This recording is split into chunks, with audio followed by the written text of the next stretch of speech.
Hello বিয়ার, আসসালামু আলাইকুম। তো আজকে ঘরের অনেক জিনিসপত্র কিনলাম। নতুন বাসা যতই বড় হয় অতই জিনিসপত্র কিনতে হয়। আগের বাসা ছোট ছিল, এখন এই বাসা অনেক বড়, তো একটার পর একটা কিনতেই হয় প্রতিদিন। প্রতি মাসে মাসে এই নতুন জিনিস তো করতে হয়। তো সংসারে অনেক টুকিটাকি জিনিসপত্র কিনলাম একসাথে।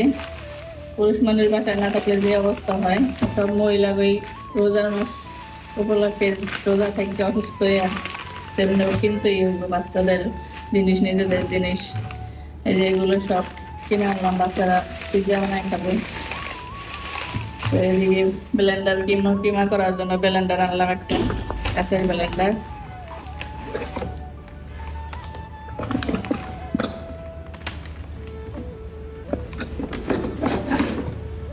তো বেতন কিমার জন্য আনছি।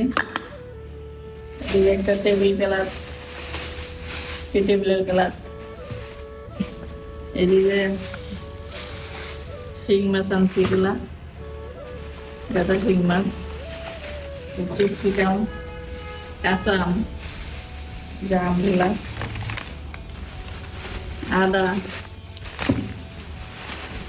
মানুষের রোজার মধ্যে ফল কিভাবে খাইব, যে এই ফলের দাম 450 টাকা করে কেজি। আপেল, কমলা, এই যে আপেল। এদিকে আনছি পুদিনা পাতা, ডাবের পানি। এদিকে সবজি আনছি লাউ, কাঁচামরিচ। এদিকে মূলা, শসা,